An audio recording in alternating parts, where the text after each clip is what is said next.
dear friends and history lovers. My name is Cristiana Tătaru and I'm a curator in the Coin Room and Historical Treasure Department of the National History Museum of Romania. And today I have the honor to present to you one of the most celebrated masterpieces of the Romanian medieval art, the banner of Stephen the Great. Why is this embroidery so intriguing? First of all, due to its iconography, which is truly exceptional, and secondly, because it has an entangled history that takes us from the unapproachable space of Mount Athos to Paris and Bucharest during the last years of the First World War. But let's start by figuring out what kind of work of art is the so-called banner of Stephen the Great, when was it produced, and what is so special about it. So, the banner is an embroidery made of gilded silver threads sewn on a silk support, materials that are extremely fragile and that require a lot of conservation efforts to resist over the time. In the absence of some historical sources like texts or images that could clearly explain to us what was the main function of this specific embroidery, most of the specialists that have studied the banner of Stephen the Great agree that it is a liturgical banner, which is more exactly a type of processional object described in the 10th and 11th century Byzantine sources as an important sacred textile which was attached on a high support so that it could be carried like a flag during the religious processions. I must underline the fact that similar embroideries are used today as well in the public religious processions, especially in the Orthodox space. Generally, both the early medieval and modern liturgical banners have strict representations, Byzantine tradition icons on both sides, such as the resurrection scene on the back and the image of a protector saint on the front.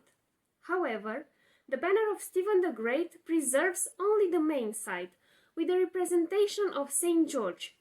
It should be noted that the iconography of Byzantine tradition is quite rigid and allows the use only of very limited type of representations. In the case of Saint George, the most commonly used images are the one where he is portrayed riding a horse and thrusting with his lance at the dragon beneath him, while the second one is a simple portrait of him dressed as a military with a lance and a shield in his hands. From this perspective, the image of Saint George sitting on a Byzantine throne holding a sword in his hands with two angels putting a crown on his head and having a dragon with three heads at his feet is quite unique. There is no question that he is represented as a sovereign, an image also identified in the frescoes from Voronezh Monastery and on a wooden icon from Neamț Monastery in Moldavia. All of them dated during the reign of Stephen the Great in the second half of the 15th century.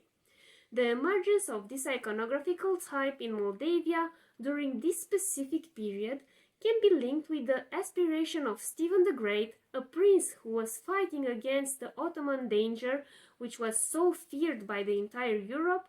to place all his political and military actions under the protection of one of the most acclaimed saints in the Christianity, who is here represented according to the Byzantine imperial tradition. Just as important is the Slavonic inscription sewn on the edge of the banner, which is in fact a prayer that has helped us to date the embroidery around the year 1500 and to identify the Moldavian prince Stephen the Great as the historical figure under whose patronage this embroidery was produced. Therefore, this inscription is the reason why the embroidery is known in the literature as the banner of Stephen the Great. At the beginning, I mentioned the complicated history of the banner. Well, if some of the most important lectures of cultural diplomacy start with the story of how Jackie Kennedy managed to bring Mona Lisa to New York in 1962, almost every Romanian history about the diplomacy starts with the story of the banner recovery. The embroidery was known to the Romanians only in the last quarter of the 19th century, when some extraordinary specialists who were documenting the Romanian communities living in the Balkans found a banner in the library of the Bulgarian monastery of Zographou from the Mount Athos in Greece. Over the years, many efforts were made by the Romanian administration for the retrieval of the embroidery, but the overstated demands of the Zographou monastery made impossible the transaction. So, here we are in the year 1917, during the First World War, when a French military unit, with the intervention of the Romanian diplomats from Greece and Bucharest, managed to save the banner and transfer it to Paris. In a special ceremony held at the Sorbonne University on 28th of July 1917, the French officials handed over the banner to the Romanian ministry in Paris, which was brought later, after the end of the war, to Bucharest.